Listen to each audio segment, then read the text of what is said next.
guys, I'm going to do a review of this Thule 615 large cargo rooftop box. Now, I thought it was pronounced Thule, but it's pronounced Thule apparently. Now, I'm going to put this up by myself, and I'm going to show you how to do that as well. So I just have this in the grass. This is pretty large, and I didn't want it to get scratched up, so I didn't put it on the pavement. But we're going to be putting this on a 2018 Toyota Highlander, and we had the crossbars. These are just the factory crossbars, so I did not add these, so I don't have a video installing those. But I just went ahead and took off the cover here. This does look very nice and rugged. So this is the size of it here. I'm going in 0.5 and kind of backing up so you can get a size guesstimate of it here. Now, I did put this up, and to do it with one person, it's about 36 pounds. It wasn't hard to do. Ideally, you want to do it with two people, but a lot of times you just have one person to help you here. So I kind of sized it up, making sure it was right in the middle. I'll tell you in just a minute of how to make sure it's in the middle. And to adjust this, you just have to open one of the car doors and step up. This has a passenger side opening. Now, this is the large size. So it's going to be 76 inches by 33 by 16 and a half feet tall. 16 and a half inches tall, I'm sorry.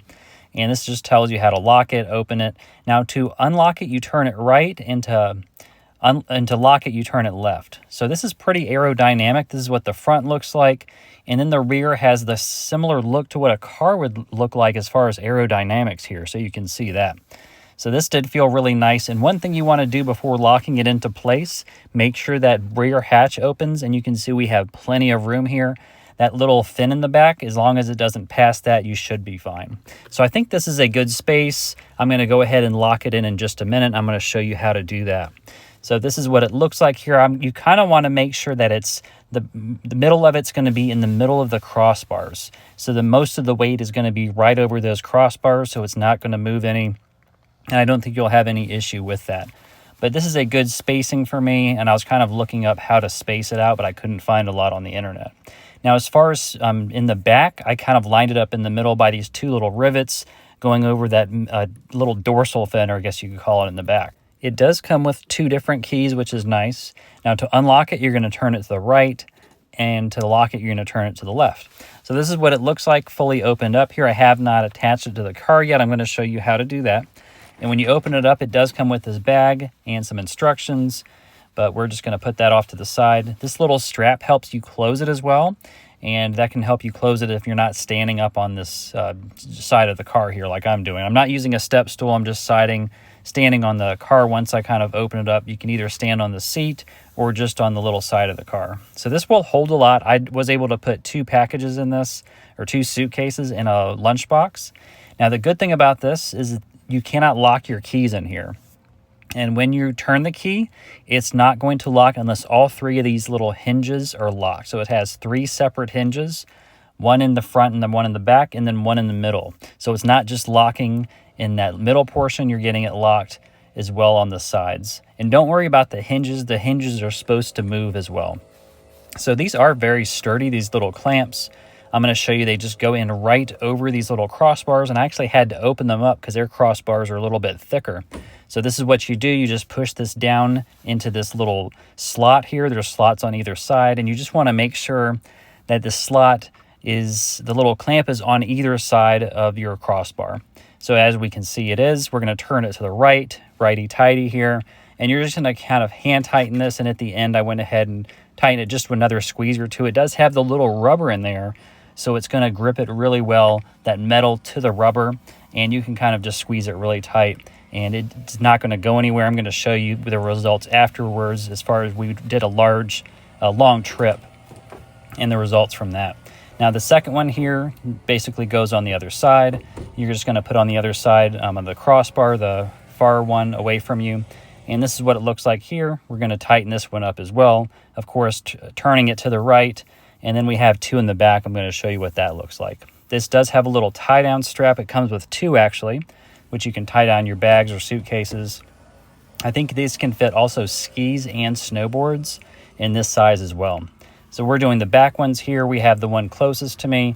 I'm just going to tighten this one up once we confirmed it's over the crossbar. And then we have the one further away. We're just going to do the same here. Just fits down into that slot. And now you can see it in the back here that it's close. Now, this is very sturdy. I did hand tighten these. I kind of gave them one extra turn a piece, just because I was a little bit nervous. But this did come with two little straps here, which you can strap down suitcases or whatever you really need to. And then when you're done, you can pull this little cord here. And I don't think it matters if this cord is outside or inside. I kept it inside just because I moved it out of the way of the little key hinge, and it worked fine for me. Now we're going to go ahead and lock it. That means we're turning it to the left, and you're not going to be able to pull that key out unless all three different locks are locked, which is really nice. So this is what it looks like, and this is the position of it on the Highlander. I think this is a pretty good position. We have the central weight right in the middle between those two crossbars. It's not too far forward, not too far back.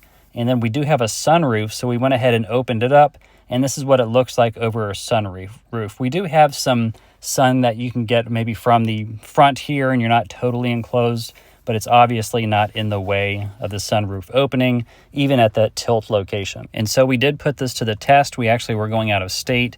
We took this over 400 miles, going 70, 80 miles per hour. I think it does reduce your miles per gallon to maybe three or 4 miles per gallon. That reduces it by that much. But the good thing was I could not feel it on here. I could not feel the wind really blowing it extra. You can hear it a little bit if it's empty, but we had it full. So here's us, the night of, kind of at where we were going. We're out in the woods. We had to drive up very high incline gravel roads, and it was raining, and it did very well. And I did check it afterwards after we unloaded it. It was not loose at all. I did not need to tighten anything. So I was really pleased with this, and I am kind of impressed with this as well. What we did is we had kind of like a large hiking backpack, a suitcase in the back, and in the very front, we had like a large lunchbox. So it does help, I think, if you pack it up and things aren't moving around. And that's, I think it has a capacity of 110 pounds. It weighs 36 pounds, and our crossbars, they can hold up to 200 pounds. And we did actually take it off the next day because we knew we were going to go into a garage that had like a 6'8" clearance, and this would have put it just right over that. I'm glad I thought of that. But another pro tip here, it does come with 2 keys. You probably want to separate these keys out so in case you lose them, you have one place and one another. But definitely a nice sturdy cargo box here, and I would recommend this.